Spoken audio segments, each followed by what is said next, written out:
Hi everyone, welcome to my flipped classroom video on imagery and poetry analysis. As you know, we will be heading to Yosemite in a few days to kickstart our unit on environmental literacy. And while there, you will be completing a few different assignments. One is a comparative poetry analysis, in which you compare "This Is My Letter to the World" and "The Road Not Taken." And the other assignment is to write your own imagery poem based on your sensory experience at Yosemite. So keep in mind that for this class you will be considering the question, in what ways can the environment impact an author's choice of literary technique? To answer this question, we will focus on sensory imagery techniques. And the purpose of this video is to prepare you for the assignments that you will complete during the Yosemite excursion. So first, I have a question for you all out there. Which of the following statements paints a better mental picture? The sky was blue, or the sky was a bright forget-me-not blue? Well, I hope that you would all agree that the latter statement, the sky was a bright forget-me-not blue, paints a better mental image because it tells you which shade of blue the sky was. What is imagery? Imagery is a literary technique in which the author uses sensory words and phrases to create mental images. Why would we use imagery? Using imagery adds depth to your writing. By using vivid language, you appeal to human senses, and by doing so, you deepen the reader's understanding of the work, and it helps the reader to experience what you, the author, have experienced.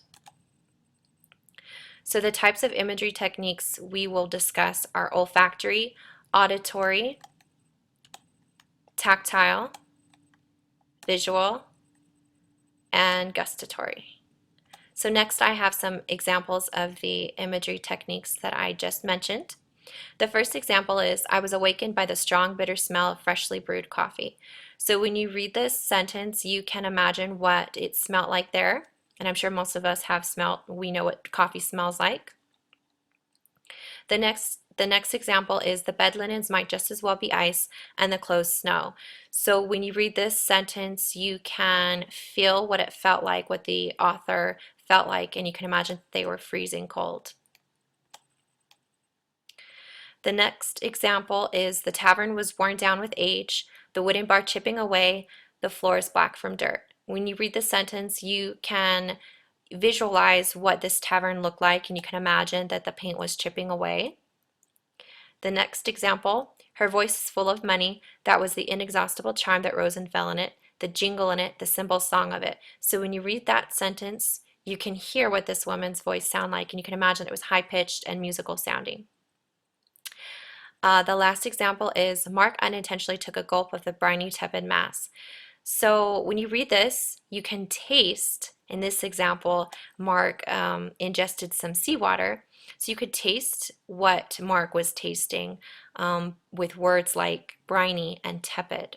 So even if you've never experienced what seawater tastes like, you can imagine what it might taste like by the descriptive imagery words used. So next I have a practice assignment, and I want you to imagine that you are here right now. So this is obviously a picture of Yosemite, and I want you to write a sentence using the imagery techniques that we just discussed. And I want you to consider things like what it would feel like to be here right now, what you would hear, would you smell anything, would it be cold, would it be warm, and write a sentence using some of the imagery techniques that we just discussed. Keep in mind that when you're doing this exercise, you're painting a picture for your reader. So that pretty much concludes our imagery lesson. Now, really quickly, I want to talk about the poetry analysis. There are a few things that I'm going to require you guys to do. When you're reading the poem, I want you to identify the subject and the theme in the poem. I want you also to identify the tone that the author has towards the subject matter. You're also going to decipher the meaning of the poem, including connotative, so that means the meaning beyond the literal translation. I also want you to consider the emotions that the poem evokes while reading it. And last but certainly not least, I want you to identify the imagery techniques used in the poems.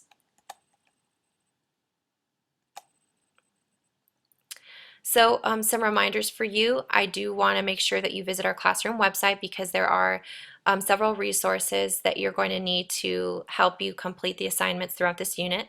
Also, there is a quiz that you do have to take. And I also want to remind you that after you write your imagery poem, that you will upload it to my word wizard. So here's a link for you to complete that assignment. So that concludes my flipped classroom video. I look forward to seeing you all at Yosemite. Thanks for listening.